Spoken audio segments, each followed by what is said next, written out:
नमस्कार। दृष्टि आईएएस के टुडे जी के प्रोग्राम में आपका स्वागत है।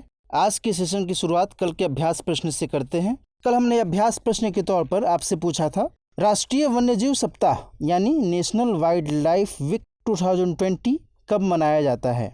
ऑप्शंस हैं 1 से 7 अक्टूबर, 5 से 11 अक्टूबर, 2 से 8 अक्टूबर या फिर 11 से 18 अक्टूबर। इसका सही जवाब है ऑप्शन सी, 2 से 8 अक्टूबर। विश्लेषण की बात करें, भारत में हर साल 2 से 8 अक्टूबर के दौरान राष्ट्रीय वन्यजीव सप्ताह मनाया जाता है। इस साल यह नेशनल वाइल्ड लाइफ वीक 2020 के रूप में मनाया जा रहा है। इसका आयोजन 1954 से ही होता रहा है। इस दिवस को मनाने का मुख्य मकसद कुछ महत्वपूर्ण कदम उठाकर भारतीय पशुओं के जीवन को बचाना है।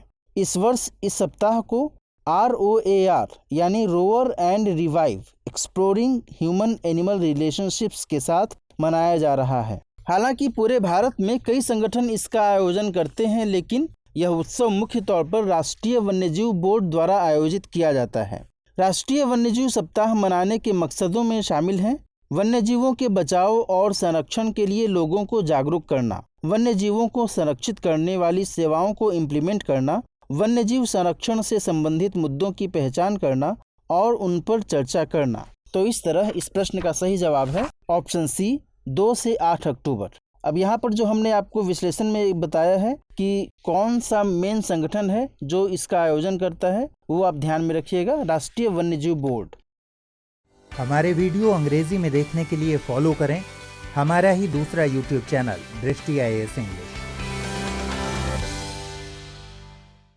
आज के सेशन का पहला सवाल, सुप्रीम कोर्ट द्वारा नियुक्त किस समिति ने आरोप लगाया है कि 4 धाम सड़क परियोजना ने अदालत के आदेश का उल्लंघन किया है।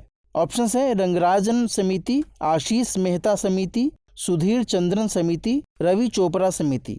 स्टूडेंट्स, आपने देखा होगा कि टुडे जी के प्रोग्राम में हम लोग कई बार इस तरीके से समिति और उससे जुड़े हुए जो उद्देश्य होते हैं, किस समिति को किस उद्देश्य के लिए गठित किया गया है, इस तरीके से सवाल हम लोग बनाते हैं। इसका दरअसल हमारा ऑब्जेक्टिव यही होता है कि परीक्षा में कई बार इस तरीके से सवाल बने हैं और बनते भी हैं। कई बार कथन के रूप में 1 सेंटेंस 2 सेंटेंस के तौर पर सवाल पूछ लिया जाता है, या फिर कभी कभी सीधे सीधे भी सवाल बन जाते हैं। उस लिहाज से यह जो सवाल है आपके लिए महत्वपूर्ण हो सकता है। हालांकि यहाँ पर सीधे सीधे सवाल नहीं बना है, थोड़ा सा इसमें ट्विस्ट किया गया है, लेकिन आप यहाँ पर ये जान लीजिए कि आखिर किस उद्देश्य के लिए समिति का गठन किया गया है। तो यहाँ पर क्वेश्चन से ही स्पष्ट दिख रहा है कि 4 धाम सड़क परियोजना के कंटेक्स्ट में इन समितियों का जिक्र है। आइए उत्तर देखते हैं, कौन सा उत्तर इसका होगा। इसका उत्तर है ऑप्शन डी, रवि चोपड़ा समिति। अब थोड़ा डिटेल में देख लें कि सुप्रीम कोर्ट द्वारा नियुक्त रवि चोपड़ा समिति ने कहा है कि 4 धाम सड़क परियोजना ने अदालत के आदेश का उल्लंघन किया है।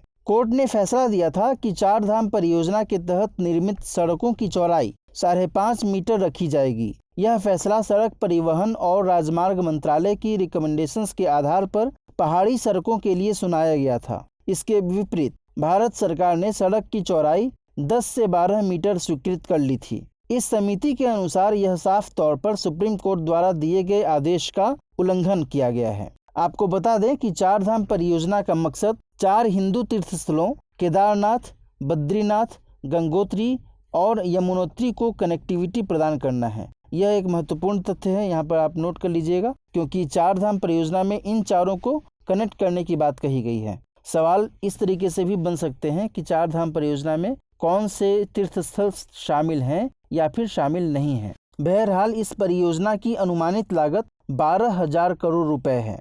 शीर्ष अदालत ने पर्यावरण के उल्लंघन का आकलन करने के लिए रवि चोपड़ा समिति का गठन किया था। आपको बता दें कि Ravi Chopra Dehradun People's Science Institute के निदेशक भी हैं। तो इस प्रश्न का सही जवाब है ऑप्शन डी, रवि चोपड़ा समिति। क्वेश्चन नंबर 2, निम्नलिखित में से किसे भारत सरकार ने मौद्रिक नीति समिति का सदस्य नियुक्त नहीं किया है? जयंत आर वर्मा, शशांक भिडे, जगदीश चंद्र मुर्मू, आशिमा गोयल। इसका उत्तर है ऑप्शन सी, जगदीश चंद्र मुर्मू। आइए इसकी डिटेल्स को देखें। भारत सरकार ने अर्थशास्त्री जयंत आर वर्मा, शशांक भिडे और आशिमा गोयल को मौद्रिक नीति समिति का सदस्य नियुक्त किया है। इनकी नियुक्तियों को पीएम मोदी की अध्यक्षता वाली मंत्रिमंडल की नियुक्ति समिति ने मंजूरी दे दी है। इन सदस्यों को 4 साल की अवधि के लिए नियुक्त किया जाता है। अब यहाँ पर दो चीज़ें ध्यान में रखने लायक हैं। पहली तो ये कि इनकी नियुक्तियों को किसने मंजूरी दी है, तो पीएम मोदी की अध्यक्षता वाली मंत्रिमंडल की नियुक्ति समिति ने मंजूरी दी है, यानी कि प्राइम मिनिस्टर के चेयरमैनशिप में इनकी नियुक्ति को मंजूरी दी गई है। सवाल इस तरीके से ट्विस्ट किया जा सकता है कि इनकी नियुक्ति को आरबीआई के गवर्नर ने मंजूरी दी है, तो यहाँ पर आपको ध्यान रखना होगा। दूसरा ये कि इनकी नियुक्ति कितने साल के लिए की जाती है, तो 4 साल की अवधि के लिए की जाती है। तो कई बार सेंटेंस में सवाल बन सकते हैं, तो यहाँ पर दोनों तथ्यों को आपको जानकारी में रखनी चाहिए। आगे देखते हैं, मौद्रिक नीति समिति बैंक दर, रेपो दर, रिवर्स रेपो दर, नकद आरक्षित अनुपात यानी कैश रिजर्व रेशियो जैसे मौद्रिक साधनों का उपयोग करके देश के लिए मौद्रिक नीतियों को फ्रेम करती है। इन उपकरणों को मौद्रिक नीति के उपकरण कहा जाता है। मौद्रिक नीति उपकरण 2 किस्म के होते हैं, पहला गुणात्मक और दूसरा मात्रात्मक। गुणात्मक की बात करें तो इसमें शामिल कौन कौन होते हैं, नैतिक दबाव, मार्जिन मनी में परिवर्तन और सीधी कार्रवाई।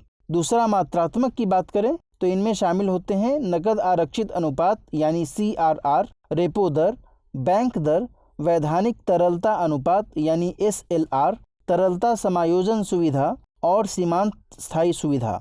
परीक्षा में कई बार कॉन्सेप्चुअल सवाल भी बनते हैं, जैसे कि मौद्रिक नीति के उपकरण में इनमें से कौन शामिल है या फिर नहीं है।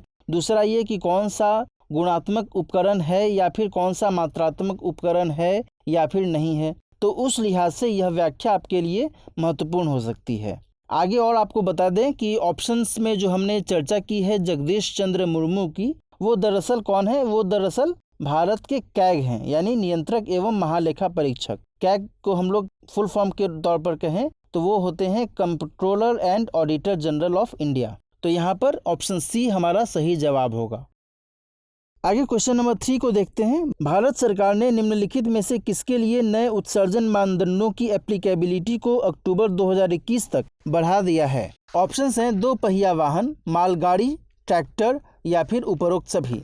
इसका उत्तर है ऑप्शन सी, ट्रैक्टर। भारत सरकार ने ट्रैक्टर और निर्माण उपकरण वाहनों, कंस्ट्रक्शन इक्विपमेंट व्हीकल्स के लिए नए उत्सर्जन मानदंडों की एप्लीकेबिलिटी को अक्टूबर 2021 तक बढ़ा दिया है। इससे पहले ये मानदंड अक्टूबर 2020 से लागू होने वाले थे। सड़क परिवहन और राजमार्ग मंत्रालय control motor vehicle rules CMVR में संशोधन के जरिए इस तारीख का विस्तार कर रहा है।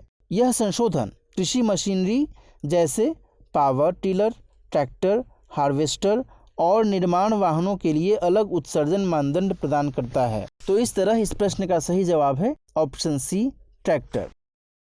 क्वेश्चन नंबर 4, खबरों में रहा द्वीप न्यू कैलिडोनिया किस यूरोपीय देश के अधिकार क्षेत्र में आता है? फ्रांस, डेनमार्क, ब्रिटेन या फिर जर्मनी। इसका उत्तर है option A, France. New Caledonia में आज़ादी के लिए जनमत संग्रह चल रहा है। इस क्षेत्र ने अपने इस नए जनमत संग्रह के तहत फ्रांस से स्वतंत्रता के विरोध में मतदान किया है। न्यू कैलेडोनिया दक्षिण पश्चिम प्रशांत महासागर में स्थित एक फ्रांसीसी क्षेत्र है। यह एक लोकप्रिय पर्यटन स्थल है और यह कोरल सी के तौर पर जाना जाता है। न्यू कैलेडोनिया क्षेत्र में लगभग 39.1% आबादी कनक समुदाय की है। यह दक्षिण पश्चिम प्रशांत महासागर में न्यू गिनी द्वीप से पूर्व में स्थित है और इसके दक्षिण में तस्मान सागर है। न्यू कैलेडोनिया संयुक्त राष्ट्र के 17 गैर स्वशासित क्षेत्रों में से एक है। तो इस प्रश्न का सही जवाब है ऑप्शन ए, फ्रांस। यहाँ पर एक बात और नोट कर लीजिएगा कि कई बार लोकेशंस के आधार पर सवाल बन जाते हैं। चूंकि यह सुर्खियों में है, इस तरीके से कई बार सवाल बन चुके हैं कि कोई स्थल यदि सुर्खियों में है तो उसके लोकेशन के कंटेक्स्ट में सवाल बने हैं। तो एक तो इसका कंटेक्स्ट हुआ कि भाई फ्रांस के अधिकार क्षेत्र में है, दूसरा इसका लोकेशन कहाँ पर है, इसका लोकेशन है दक्षिण पश्चिम प्रशांत महासागर का क्षेत्र। तो इस लिहाज से यह आपके लिए महत्वपूर्ण हो जाता है। अगला क्वेश्चन देखते हैं, क्वेश्चन नंबर 5। हाल ही में किस राज्य या केंद्र शासित प्रदेश ने एक मेगा एंटी पॉल्यूशन कैंपेन युद्ध प्रदूषण के विरुद्ध शुरू किया है? उत्तर प्रदेश, उत्तराखंड, दिल्ली या फिर महाराष्ट्र। इसका सही उत्तर है ऑप्शन सी, दिल्ली। हाल ही में दिल्ली के मुख्यमंत्री अरविंद केजरीवाल ने एक मेगा एंटी पॉल्यूशन कैंपेन शुरू किया है जिसे युद्ध प्रदूषण के विरुद्ध कहा गया। यह अभियान दिल्ली में प्रदूषण के स्तर को कम करने के लिए शुरू किया गया। इस अभियान के तहत 13 प्रदूषण वाले हॉटस्पॉट की पहचान की गई है। प्रदूषण के अपने कारण के आधार पर प्रत्येक हॉटस्पॉट के लिए एक अलग योजना तैयार की गई है। इसके साथ ही एक नई नीति और एक नया एंटी डस्ट कैंपेन शुरू किया गया है। इस नई नीति के अनुसार दिल्ली में पेड़ों को काटने वाली किसी भी एजेंसी को नए स्थान पर 80% अधिक पौधे लगाने होंगे। तो इस तरह इस प्रश्न का सही जवाब है ऑप्शन सी, नई दिल्ली। आगे क्वेश्चन नंबर 6, 2020 के लिए भौतिकी के नोबेल पुरस्कार से रोजर पेनरोज, रेनहर्ड गेंजेल और एंड्रिया गेज को सम्मानित किया जाएगा। इन्हें यह पुरस्कार निम्नलिखित में से किसकी खोज के लिए मिलेगा? ऑप्शंस हैं ब्लैक होल से जुड़ी खोज, सूर्य का चक्कर लगाते सुदूर उपग्रहों की खोज, पदार्थ की छठी अवस्था की खोज या फिर इलेक्ट्रॉन में तरंग प्रकृति की खोज। देखिए स्टूडेंट्स, कई बार इस तरीके से सवाल बने हैं कि नोबेल प्राइज किसे दिया गया या फिर किस क्षेत्र में किस व्यक्ति को दिया गया, किस ऑब्जेक्टिव के लिए दिया गया, यानी कि किस चीज़ की खोज के लिए दिया गया। इस तरीके से सवाल बने हैं और एक दिवसीय परीक्षाओं में तो कई बार इस तरीके से सवाल बनते ही हैं। तो इस लिहाज से यह जो प्रश्न है आपके लिए महत्वपूर्ण हो सकता है। तो हमने तो क्वेश्चन में बता ही दिया है कि भौतिकी के लिए जो नोबेल पुरस्कार देने की बात हुई है उनमें कौन से वैज्ञानिक जुड़े हुए हैं, लेकिन हमारा सवाल बनता है कि किस चीज़ की खोज के लिए इन्हें यह पुरस्कार दिया जाएगा। ऑप्शंस में जो हमने देखा है उसके अनुसार हमारा जो आंसर है वो है ऑप्शन ए, यानी कि ब्लैक होल से जुड़ी खोज। 2020 के लिए कुछ क्षेत्रों में नोबेल पुरस्कारों की घोषणा शुरू हो गई है। इनमें से भौतिकी के लिए जो नोबेल पुरस्कार दिए जाने वाले हैं उनमें 3 वैज्ञानिक कौन कौन से हैं? रोजर पेनरोज, रेनहर्ड गेंजेल और एंड्रिया गेज। देखिए यहाँ पर ध्यान रखिएगा कि परीक्षा में जो वैज्ञानिकों के नाम आपको ध्यान में रखने हैं उसके लिए आपको कुछ अपने लेवल पे कोड कर लीजिएगा, क्योंकि इन वैज्ञानिकों के नाम थोड़े से क्लिष्ट होते हैं, थोड़े से डिफ़िकल्ट होते हैं इनके नाम याद रखना। और परीक्षा में नोबेल पुरस्कारों के वैज्ञानिकों के कंटेक्स्ट में जो सवाल बनते हैं उनमें वैज्ञानिकों के नाम को लेकर कई बार कन्फ्यूजन हो जाता है कि यह व्यक्ति था या नहीं था। इस कारण से मैं यहाँ पर आप लोगों का ध्यान दिलाना चाहूँगा कि वैज्ञानिकों के नाम को आप थोड़ा सा अपने लेवल पे उसको नोटिफाई कर लीजिएगा कि हम लोग कैसे उसे याद करें। बहरहाल आगे देखते हैं। इन्हें यह पुरस्कार ब्लैक होल से संबंधित खोज के लिए दिया जाएगा। रोजर पेनरोज ने शोध किया है कि ब्लैक होल के निर्माण को सापेक्षता के सिद्धांत द्वारा समझा जा सकता है। यहाँ पर सापेक्षता का सिद्धांत क्या है? Theory of relativity. यह सिद्धांत किसने दिया था? यह सिद्धांत दिया था अल्बर्ट आइंस्टीन ने। रेनहर्ड गेंजेल और एंड्रिया गेज ने पाया कि एक अदृश्य और बेहद शक्तिशाली ऑब्जेक्ट हमारी आकाशगंगा के केंद्र में तारों की कक्षाओं को नियंत्रित करता है। यह कुछ और नहीं बल्कि सुपरमैसिव ब्लैक होल है। आपको आगे भी बता दें कि 1901 से लेकर 2020 के बीच भौतिकी के लिए कुल 114 नोबेल पुरस्कार दिए गए हैं। 2020 की अवधि तक कुल 4 महिलाओं को भौतिकी के लिए नोबेल पुरस्कार दिए जा चुके हैं। यहाँ पर यह तथ्य आपके लिए जानना जरूरी है कि आखिर कितनी महिलाओं को भौतिकी का नोबेल पुरस्कार दिया जा चुका है। यह इसलिए महत्वपूर्ण है क्योंकि 2020 में भी भौतिकी के नोबेल पुरस्कार के लिए एक महिला चुनी गई हैं और वो हैं एंड्रिया गेज। इनके अलावा और 3 कौन कौन हैं? 1903 में मैरी क्यूरी को यह पुरस्कार दिया गया था। हालांकि 1911 में भी उन्हें रसायन विज्ञान के लिए नोबेल पुरस्कार दिया गया था। इसके अलावा 1963 में मारिया गोएपर्ट मेयर को भौतिकी का नोबेल पुरस्कार दिया गया था और इसके अलावा 2018 में डोना स्ट्रिकलैंड को भौतिकी का नोबेल पुरस्कार दिया गया था। और 2020 में हमने आपको जिक्र कर ही दिया है एंड्रिया गेज को, जो कि एक महिला हैं, इन्हें भी भौतिकी का नोबेल पुरस्कार दिया गया है। तो इस लिहाज से यह एक अधिक महत्वपूर्ण तथ्य हो जाता है। आगे आपको बता दें कि जॉन बार्डीन नाम के वैज्ञानिक को भौतिकी में 2 बार नोबेल पुरस्कार मिल चुका है। साथ ही बता दें कि फिजियोलॉजी या मेडिसिन के लिए भी नोबेल पुरस्कारों की घोषणा की जा चुकी है। 2020 के लिए ये पुरस्कार 2 अमेरिकी वैज्ञानिक हार्वे अल्टर और चार्ल्स राइस एवं ब्रिटिश वैज्ञानिक माइकल हॉफ्टन को संयुक्त रूप से दिया जाएगा। यह पुरस्कार उन्हें हेपेटाइटिस सी के वायरस की खोज के लिए दिया जाएगा। तो यहाँ पर ये भी आप नोट कर लीजिएगा। यहाँ पर हमने क्वेश्चन बना दिया फिजिक्स के कंटेक्स्ट में और एक्सप्लेनेशन में हमने ऐड कर दिया कि मेडिसिन के कंटेक्स्ट में भी किन्हें पुरस्कार दिया गया है। तो ये आपके लिए बहुत ही उपयोगी हो जाएगा। बहरहाल इस प्रश्न का सही जवाब है ऑप्शन ए। आगे क्वेश्चन नंबर 7, आनुवंशिक कोड यानी जेनेटिक कोड ज्ञात करने के लिए निम्नलिखित में से किस या किन वैज्ञानिकों को Nobel Prize for medicine and physiology प्राप्त हो चुका है? Doctor Hargobind Khorana, Marshall Nirenberg, Robert Holley या फिर उपर्युक्त सभी? इसका उत्तर है ऑप्शन डी यानी उपर्युक्त सभी। कैम्ब्रिज इंग्लैंड में कार्य करने के दौरान डॉक्टर हरगोविंद खुराना ने न्यूक्लिक एसिड्स में अपनी रुचि दिखाई थी। 1968 में डॉक्टर खुराना को जेनेटिक कोड ज्ञात करने के लिए मार्शल गिरेनवर्ग और रॉबर्ट हॉली के साथ जॉइंटली औषध और भौतिक चिकित्सा क्षेत्र में नोबेल पुरस्कार प्राप्त हो चुका है। गौरतलब है कि डीएनए जेनेटिक का रासायनिक आधार होता है और इसे जेनेटिक इंफॉर्मेशन के संग्राहक की तरह जाना जाता है। डीएनए लाखों वर्षों से किसी जीव की विभिन्न प्रजातियों की पहचान बनाए रखने के लिए विशेष तौर पर जिम्मेदार भी होते हैं। इस तरह इस प्रश्न का सही जवाब है ऑप्शन डी यानी उपर्युक्त सभी। क्वेश्चन नंबर 8, निम्नलिखित में से कौन सा एक न्यूक्लिक एसिड है? डीएनए, आरएनए, उपर्युक्त दोनों या फिर दोनों में से कोई नहीं। इसका उत्तर है ऑप्शन सी यानी उपर्युक्त दोनों। न्यूक्लिक एसिड न्यूक्लियोटाइड के बहुलक होते हैं जो एक क्षार, पेंटोस शर्करा और फॉस्फेट से मिलकर बना होता है। यह तथ्य आपके लिए ज़रूरी है क्योंकि यहाँ पर कंपोनेंट्स के बारे में बताया गया है कि कौन कौन से चीज़ों से मिलकर बना होता है। आगे देखते हैं। न्यूक्लिक अम्ल जनक से संतति में गुणों के स्थानांतरण के लिए जिम्मेदार होते हैं। न्यूक्लिक अम्ल दो प्रकार के होते हैं, डीएनए और आरएनए। डीएनए में 5 कार्बन परमाणु वाला शर्करा अणु होता है जिसे 2-डीऑक्सी राइबोज कहते हैं, जबकि आरएनए में राइबोज शर्करा होती है। इस प्रकार इस प्रश्न का सही जवाब है ऑप्शन सी उपर्युक्त दोनों। क्वेश्चन नंबर 9, निम्नलिखित में से कौन सा क्षारक यानी बेस आरएनए में नहीं पाया जाता है? एडेनिन, गुआनिन, साइटोसिन या फिर थाइमिन। इसका उत्तर है ऑप्शन डी थाइमिन। देखिए स्टूडेंट्स, डीएनए में 4 तरह के बेस होते हैं, ए, जी, सी और टी। ए का मतलब हुआ एडेनिन, जी यानी गुआनिन, सी का मतलब हुआ साइटोसिन और टी का मतलब हुआ थाइमिन।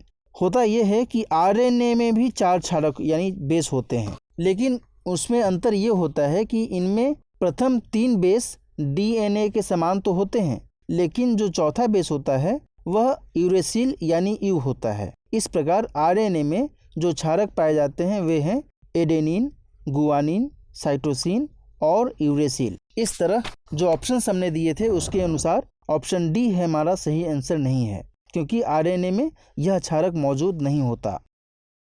आज के सेशन का अंतिम सवाल, डीएनए की द्विकुंडलिनी संरचना यानी double stand helix structure for DNA निम्नलिखित में से किसने दी थी? जेम्स वाटसन, फ्रांसिस क्रिक, उपर्युक्त दोनों या फिर दोनों में से कोई नहीं। इसका उत्तर है ऑप्शन सी उपर्युक्त दोनों।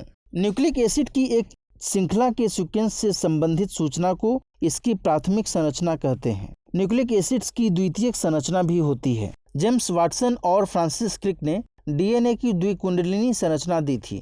न्यूक्लिक एसिड की 2 श्रृंखलाएं आपस में कुंडलित रहती हैं। देखो यहाँ पर कुंडलित का मतलब हुआ कि वे थोड़ी घूमी हुई एक दूसरे के साथ, वे थोड़ा सा ट्विस्टेड वे में होती हैं। इसको आप लोग स्पाइरल भी कह सकते हैं। हल्के स्पाइरल वे में आप कभी इसको गूगल पर सर्च कीजिएगा तो आपको दिख जाएगी कि डीएनए की जो संरचना होती है, डबल स्टैंडर्ड हेलिक्स वाली जो संरचना होती है, वो थोड़ी सी घूमी हुई होती है, तो उसी को कुंडलित कहा गया है। और इनमें जो क्षारक युग्म यानी पेयर ऑफ बेसेज होता है, उनके मध्य हाइड्रोजन बॉन्ड के जरिए वे आपस में जुड़ी होती हैं। एडेनिन थाइमिन के साथ हाइड्रोजन बॉन्ड बनाता है, जबकि साइटोसिन गुआनिन के साथ हाइड्रोजन बॉन्ड बनाता है। यहाँ पर थोड़ा नोट कर लीजिए कि कौन किसके साथ हाइड्रोजन बॉन्ड बनाता है। इस तरीके से भी सवाल बन सकता है। बहरहाल इस प्रश्न का सही जवाब है ऑप्शन सी।